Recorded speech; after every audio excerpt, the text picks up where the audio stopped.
Jets finally came out yesterday and made it official. They are moving on from Aaron Rodgers. They want to thank him for all the efforts and everything he's done for the franchise. But it is moving on. They are moving on from Aaron Rodgers. And, obviously we've talked a lot about this over the last couple days, over the last couple months, over the last couple years. But specifically once the report came out that they had a conversation with him and they want to talk about whether, if he's buying in. And I do believe that. And again, I don't know if at any point they were legitimately interested in retaining Aaron Rodgers. The reports are they at least had a conversation with him to gauge his interest. And I think that's what that was about the Pat McAfee show. And if he's going to continue to do that, and he's going to need to show up and all those things. And you heard Marco having a little fun playing you the old clips of him talking about it's got to be about no BS and no leaks. And let's be fair about Aaron Rodgers. There is a bunch of hypocrisy. As much as I'd like to tell you that Aaron Rodgers is the best option for the New York Jets, and we got 5 hours. We can go all through all the lousy options, like Kirk Cousins, Russell Wilson, and the other miserable options for the New York Jets at their quarterback position.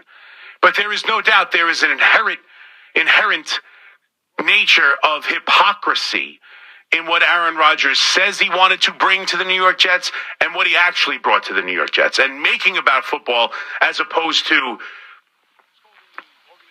vaccine mandates and masks and Jimmy Kimmel and, everything else that went on in Aaron running for vice president possibly. And everything that else happened with those interviews and everything that else happened with him scolding the organization on leaks, and he became one in many ways, scolding the organization on how to handle business and what's best for the franchise, and you got to keep it about nothing but winning, and then yet going on Pat McAfee and making it a story for the team to answer every week about everything but winning. So while that's all true, and it's time to apparently move on from him, and we look at the lousy lists of quarterbacks that could possibly fill in for Aaron Rodgers and take this Jet team that I do believe is talented. And I do believe, we're going to find out right now how they're going to fix that money and whether you want to take the cap hit right away, you want to spread out the cap hit, because that's part of it. Here we go, Jet fans. Right, as you're dealing with this 15-year drought, how do you want to handle moving forward with Aaron Rodgers? The options to supplant him or the options to have someone step in and play that position for you is not nearly as good. Not nearly as good.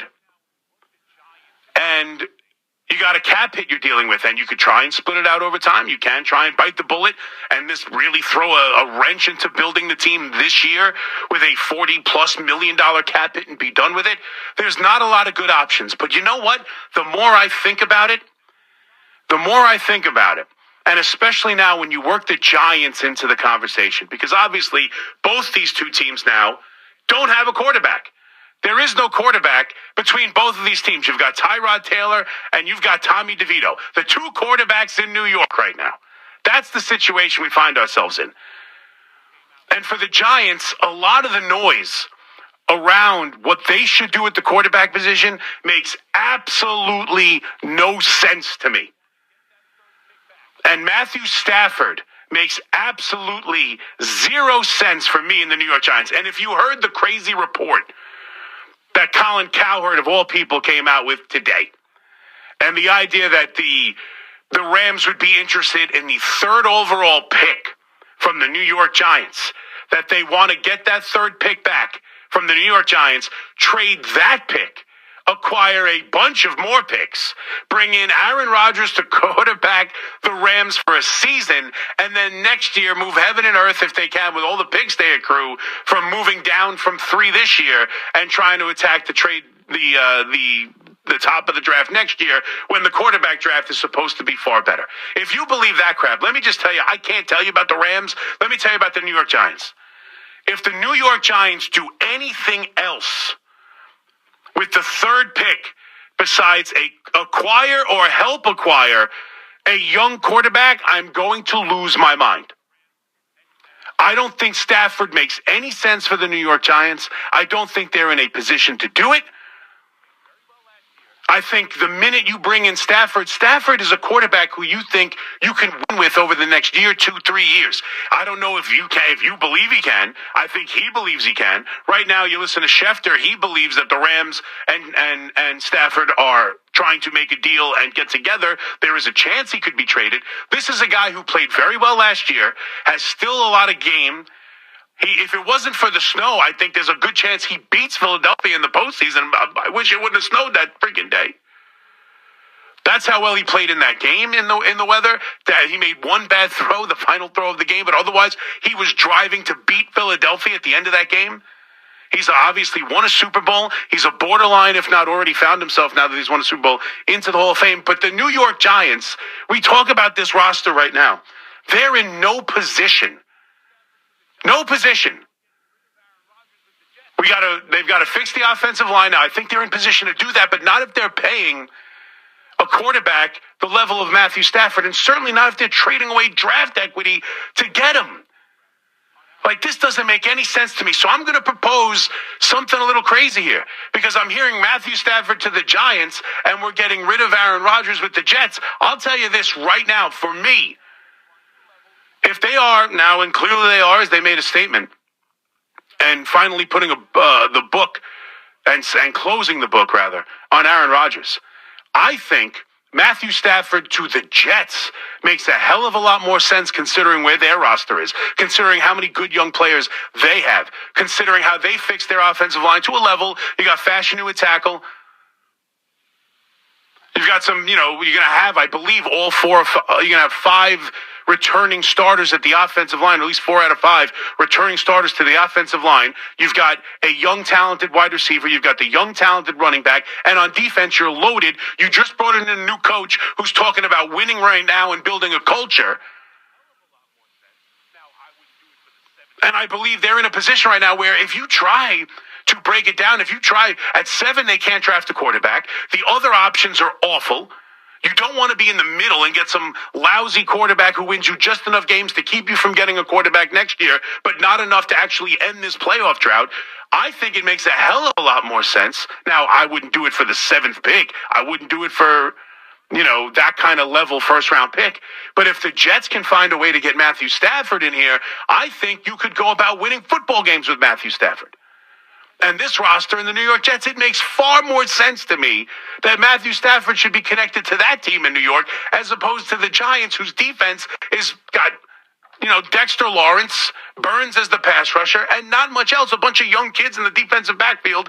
And yeah, they've got some ability offensively. You do have Neighbors, you do have Tracy, and I do think the offensive line can be better, especially if you've got Illuminor and Andrew Thomas at the tackle. But the New York Giants, for me, are in a position to draft a young quarterback and finally go about rebuilding with this head coach. And that's why you're looking for a bridge. And to me, what makes the most sense right now is Matthew Stafford to the Jets, and I'll say it now, I think Aaron Rodgers to the New York Giants makes a lot of sense.